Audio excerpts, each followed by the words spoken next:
الرحيم نحمده ونصلي على رسوله الكريم أما بعد فأعوذ بالله من الشيطان الرجيم بسم الله الرحمن الرحيم إن في خلق السماوات والأرض واختلاف الليل والنهار لآيات لأولي الألباب صدق الله العظیم. ما عزت مندو دې دوی فن فلکیات چې دا شروع وکړي کو لکه څرنګه چې زمونږ یو مقصودی علوم دي او یو غیر مقصودی علوم دي، هغې ته عالی علوم ورته وایي، غیر مقصودی لکه نحو شو، صرف شو، منطق شو، فلسفه شو، د قرنګي فلکیات شو، عروض شو، ریاضی شو، دا مختلف فنون دا ټول آلات دي، اسباب دي. مقصود زمون قرآن پاک دی، مقصود د حضور صلی الله علیه وسلم احادیث مبارکه دي. دا ټول فنون چې وایو دا زده کوو، په دې کې کوشش کوو د دې دپاره چې د خدای په دې کلام باندې پوه شو، په قرآن پاک باندې پوه شو، د نبي علیه السلام په ارشاداتو مبارکو پوه شو. که بالفرض دغې ځای ته پې ځان نه رسې نو بیا خو د دې په ځای چېرته څه بل څه کار زده کړه چې 10-20 روپۍ خو بې پیدا کېږي که نه، بیا خو د دې څه مقصد نه دی چې د نحوې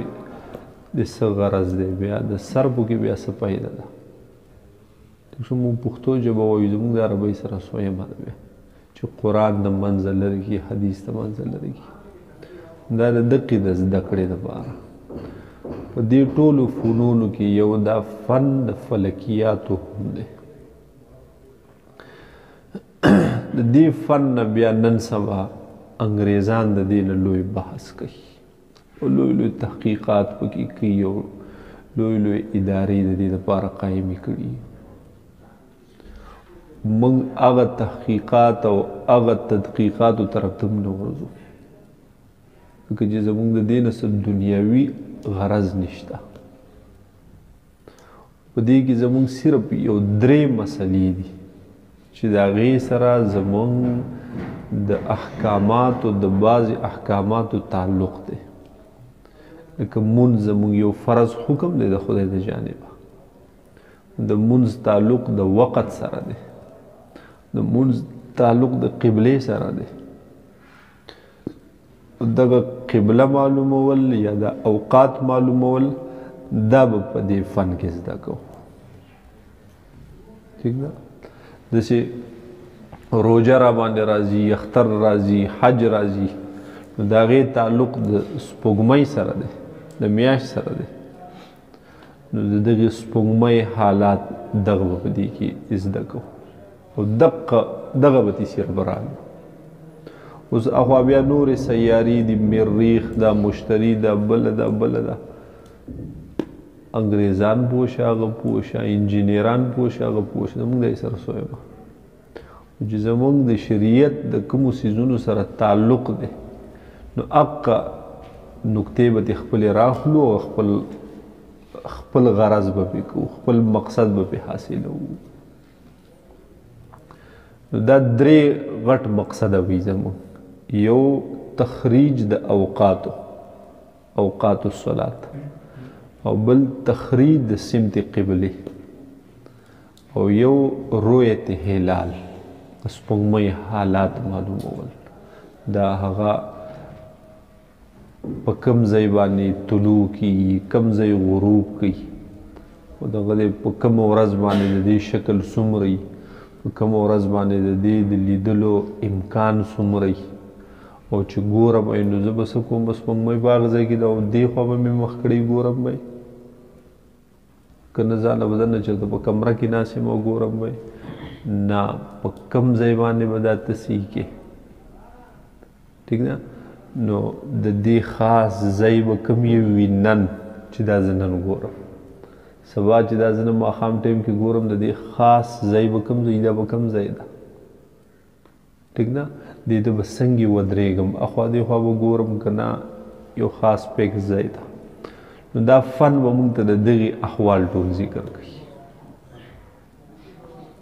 دغه درې مقاصد شو د دې دریو مقاصدو دپاره بیا هغه څه مقدمات دي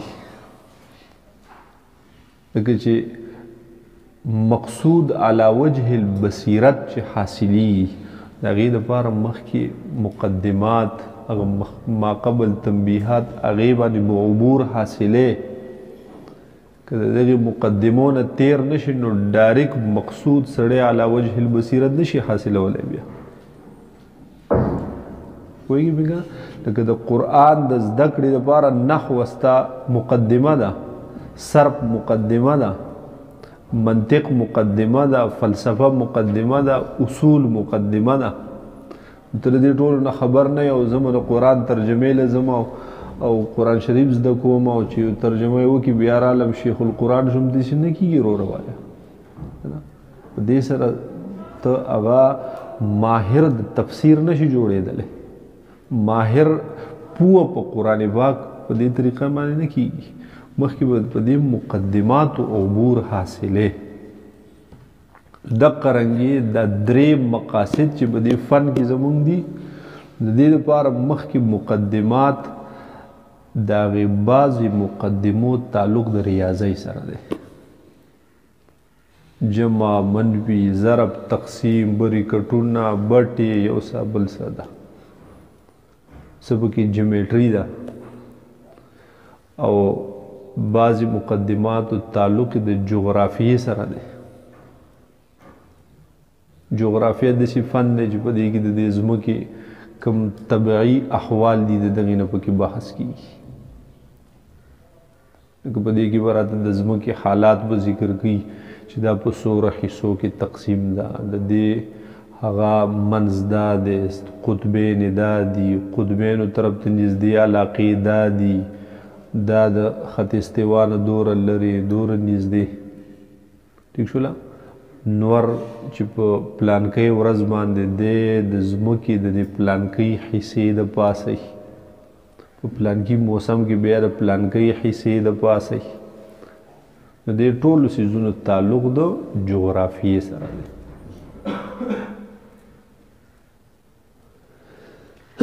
داسې د نورو فنونو خبرې پکې هم شته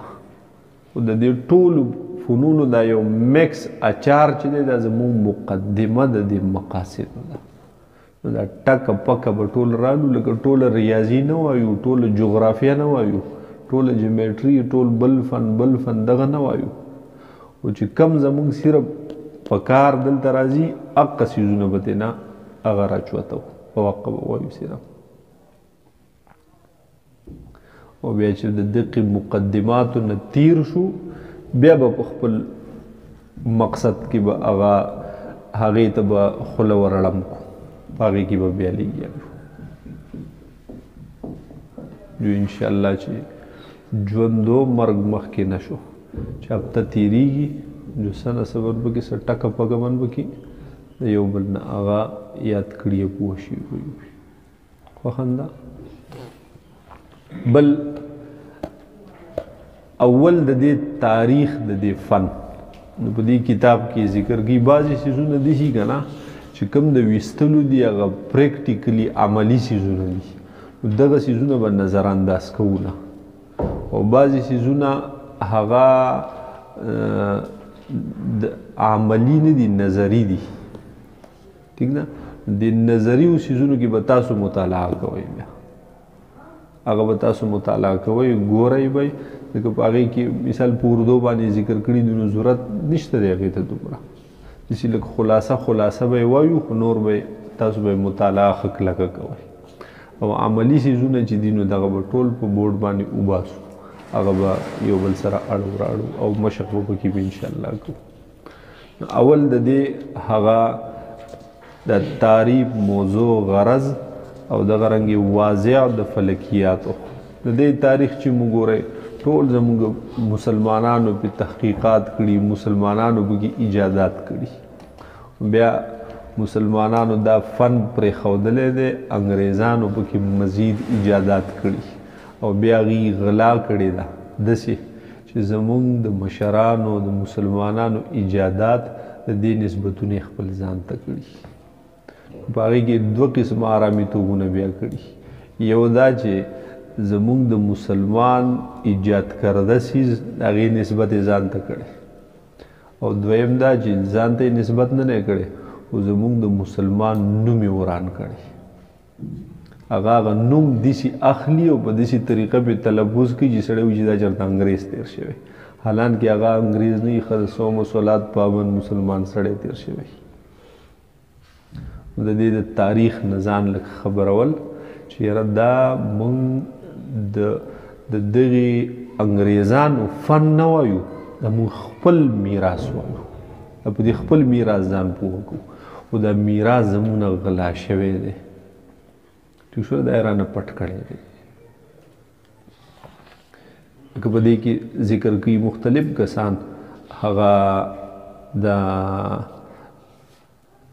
هیئت جدیدہ کا واضح اول کوپرنیکس پولینڈی کو گردانا جاتا ہے،